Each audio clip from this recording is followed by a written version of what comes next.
Minority in Ghana's parliament held a press conference calling for the removal of the Foreign Affairs Minister, Mr. Okujato Abrakwa.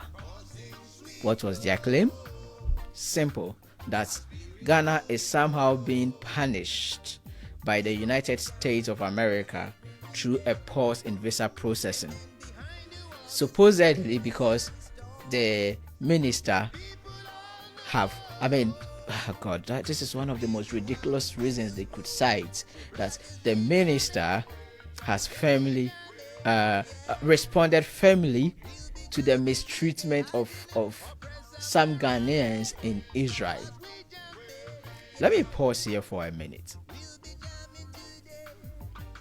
First, let's face the fact, then we'll come to the politics.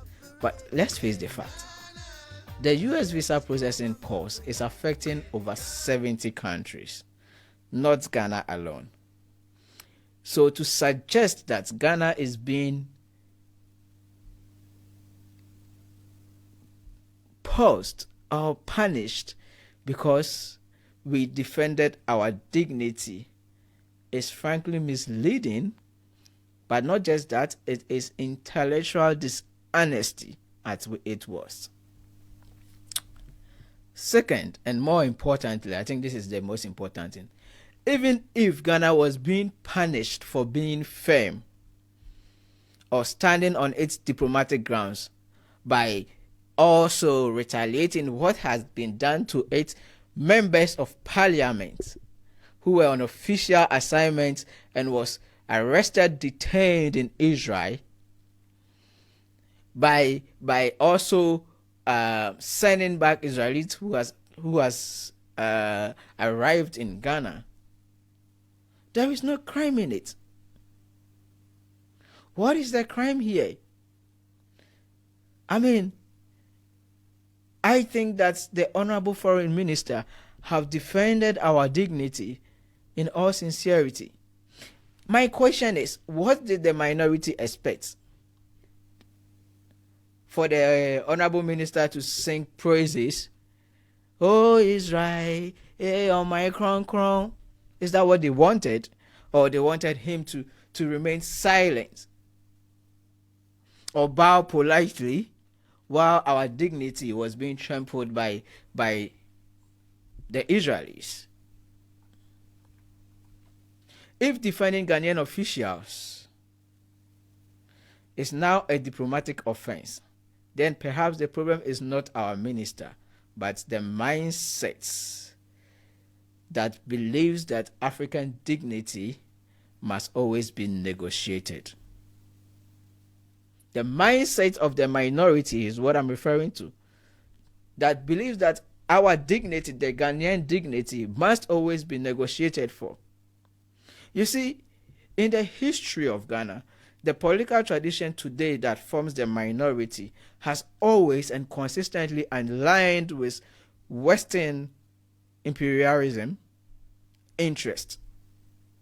And I am not being a propagandist here. It is history, and it is in our record. Do you want us to go into our records? They opposed Ghana's independence. They fought Osagyefo fought Dr. Kwame Nkrumah at the early stage. They wrote petitions to the Queens or the British Crown asking that our independence be delayed or, if not, denied entirely. You see, Nkrumah warned us about this class of people.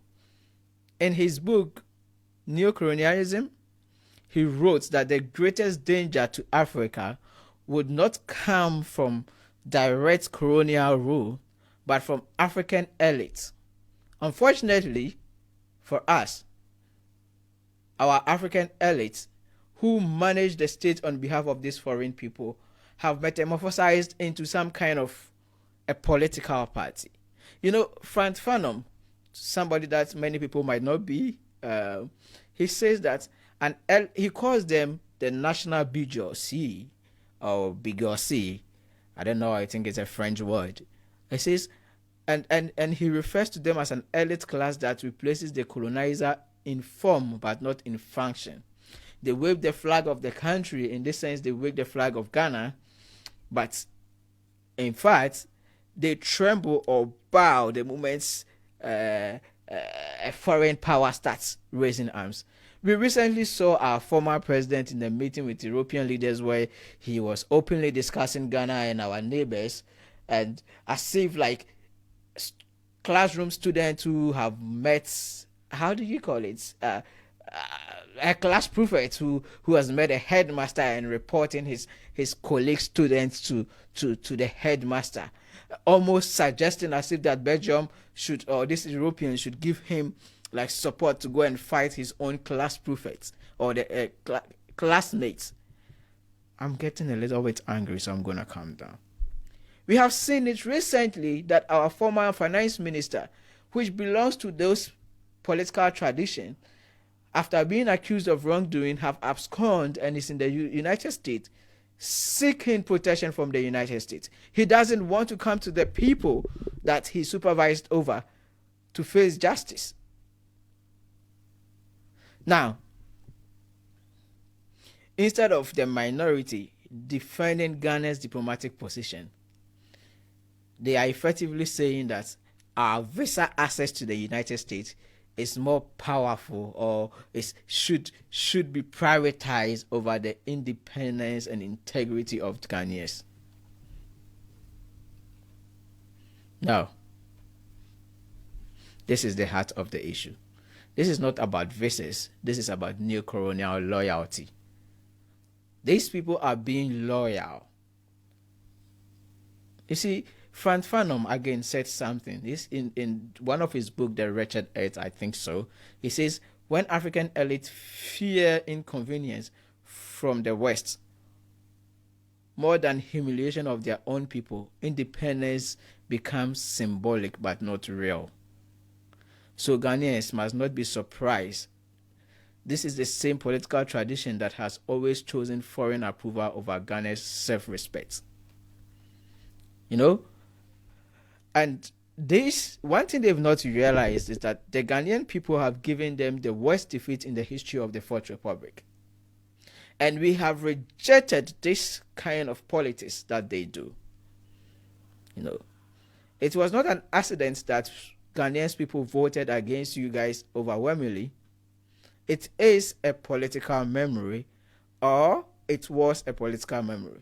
It is a rejection of neocolonial thinking, a refusal to trade our sovereignty for visas, a demand for leadership that understands diplomacy, that does not submit.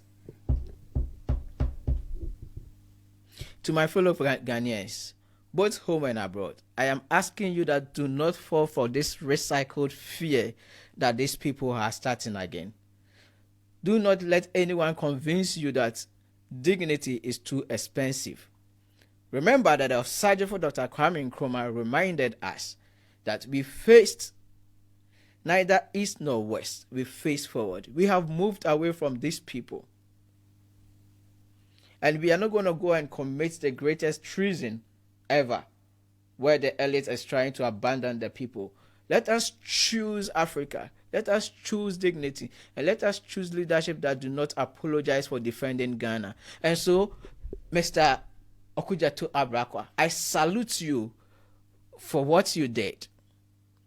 And I will salute you anytime you do this. Today and in the future. This is Hopes from Africa. And as the struggle for independence continues, we will stick to true independence. Thank you.